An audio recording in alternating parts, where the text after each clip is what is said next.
我藏了30年都没有告诉外国人，剥熟的龙虾只需要15分钟就能轻松做出米其林同款美味，又香又嫩，别眨眼，一锅搞定鱼香波龙。以往年夜饭真是耗时又考验技术，尤其是做这种难得的海鲜，要想保证虾肉鲜嫩的口感，又要保证菜品受热均匀。别急，等会儿我都给你解决。过年就要吃大块，这样才爽。这只龙虾很聪明哎，比聪哥的脑袋多了。3关，瑞雪兆丰年，龙虾入琼浆，财源滚滚来。端上我的秘密武器——九阳速嫩烤空气炸锅 VV Fast。博龙肉搞里头，嫩烤模式240度2分钟，不用翻面也能受热均匀。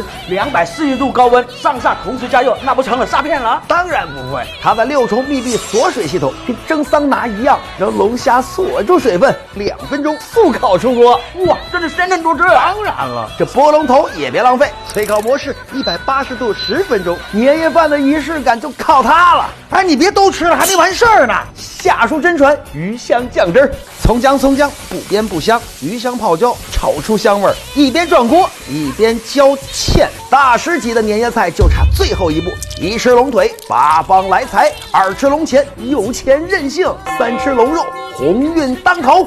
开炫！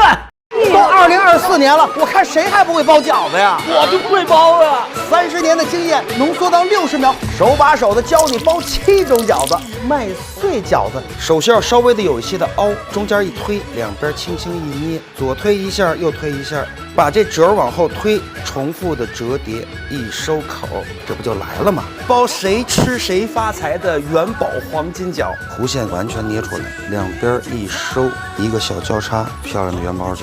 最常规的挤饺子，馅料填好以后，使劲往下摁一摁，饺子对折，两边的弧掌一收一挤压，这就行了。包一个弯弯的月牙，把这馅儿做成长形，有这么一个小的夹角，一边轻轻往前一推，直接收口，均匀的推，再一收口，漂亮的月牙饺，春风得意柳叶饺，对折从右往左推折，一个个的柳叶叶脉掉个个，用同样的方法在另外一侧推折，形成一个柳叶状，两边压边的小饺子，闭眼都能会。红包饺子你有做过吗？谁会谁今年多收红包。边缘稍微的薄一些，手上蘸点干面粉，微微的一点褶皱，不能漏财。四周往上面一推，指头一合，七彩饺子送福了。开炫！我用259200秒花1万块钱，海陆空3件食材，只为做一份南方年菜主角大盆菜。只要你看完，年夜饭就知道，不管怎么做这盆菜，一锅汤底很重要。这几种食材，煲汤前先过油，再加上高汤的常驻嘉宾老鸡，大火烧开，小火慢煨5个小时。这什么了呀？为了赢得年菜盛宴南北大挑战，拼了！一锅好汤不需要有过多的调味，盆菜要有灵魂，就必须得用它。李锦记旧庄蚝油，繁花里的金牌大厨最钟爱李锦记旧庄蚝油，是粤菜厨师提鲜爆参赤肚的不传之秘，传承100年的秘方，让每一口好味道都能被激发出来。鲜甜不分家，咱们再撒上点老冰糖、薄盐、生抽，其他食材提前1个月就开始找了。为了还原这一口，这海参得要提前2天泡发。那你提前259200秒不够啊！只要他们能学会，这时间不是问题。把它端出来，十全十美，圆圆满满。炸好的莲藕和白菜打底，新年百财广进。几十年前，因为学厨，我留在广州没有回家过年。当时师傅就端出了这盆菜，我们就2个人过了个团圆年。摆好后浇上汤汁，小火再慢煨它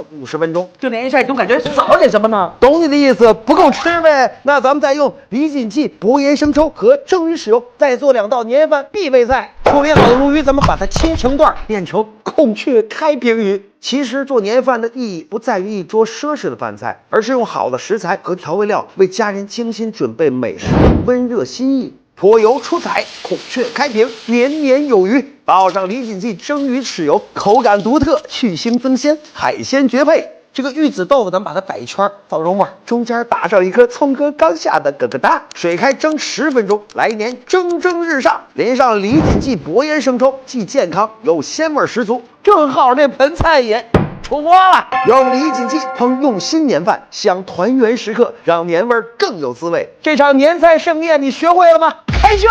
我就靠这一口炸鸡，让一个普通的傻小子成为富豪。再来300斤鸡腿，一步解锁年夜饭最强薯片炸鸡。只要你心里边有漆，鸡腿骨去掉，它将不是问题。出什么会怎么办？家家都有的厨房剪子，剪开鸡腿，骨头是不是出来了？是不是剪骨头？啊，赋予灵魂味道。只要你想吃的肉类食材，都可以用这种方法去腌制。天然的黄金龙片，葱哥压在枕头下，这薯片大吉大利，黄金满地。你干嘛呢？鬼鬼祟祟的？我薯片没，什么没？薯片没，什么片？什么片没？最迷人的脆皮粉浆，这黄金比例，下属都放在评论区里了啊！取一杯天上的水，学会了这个薯片鸡腿，你就是家里餐桌上的王。麻子，下属就是一个干净人。薯片下锅，咱们就保持着中火状态，从生到熟，4六240秒。开选！挑战全网最强拉丝，快艾特你的那个最喜欢的美食博主，让他来挑战本书，给他贴上去了。年夜饭拔丝地瓜这样做，加上指定赞红瓤红薯，切滚刀快。要想甜，加点盐。6成热的油温，地瓜滚到锅里，表面包裹着一丢丢的淀粉，会快速的形成保护壳。锅里边给它捞出来，提升油温，7成热的时候再次冲炸一下，快速的炒拌，金黄焦脆的表壳一目了然。下一步。熬糖，怎么我熬的糖都能沾糖水球了？学艺不精，没有得到下属真传。放上热水，白糖2袋起，慢慢的融化成糖稀、糖液、糖汁，形成那迷人的琥珀糖浆。分成2份，1份入盘，炸好的红薯撒在锅里边，快速的翻炒，让糖汁挂满红薯，直接装盘。必须尝降龙酱丝。这拔丝应该算是拔丝界的天花板了吧？开选！这锅面破了我48年的吃面记录，随手被妈妈扔掉的食材，做出宇宙最香的铁锅焖面，3光入口，30秒就解锁。下属特意从吉林背回一口铁锅，我这一路上就顶着3个字：背黑锅。回京，油温5成热的时候，土豆子先炸一下，焦黄了。豆角一定要烧熟煮透，不皮衣服一背上，排骨也要过油。排骨上色儿，咱们开始炖。葱姜蒜的香味一出来，直接进锅。玉米棒子、干辣椒、黄豆酱，热水往里边一冲，再来上点老冰糖，咸淡适中，自然香。幸福在哪里呀？幸福在哪里？幸福就在下属的铁锅里。改成小火，耐心等它15分钟。不会糊锅吗？把那要去个妈子是吧？你都会这样答了。小香葱、小蒜蓉，开涮！我儿子能炫30个饺子的秘密，就藏在这根火腿肠里。太香了，一口就爱上孜然火腿饺子。火腿肠切成丁，鸡蛋充分的搅打，冲到锅里边，半固体状态的时候关火，就用锅里的余温让整个的鸡蛋保证在初熟阶段。火腿肠微微的焙炒，大葱、孜然粒儿轻轻的焯拌，咱们关火，再放上一些孜然中碎。火腿这辈子都没想到会做成饺子馅，我也没想到你会成为全网最羡慕的人。炒嫩的鸡蛋放回锅里，咱们开始调配味道，咸香味美的蚝油、盐巴、白糖、松茸调味料，香油拌匀在火腿肠、鸡蛋上面，一小板的香葱，包饺子喽！孜然火腿馅的饺子开锅熟，开炫！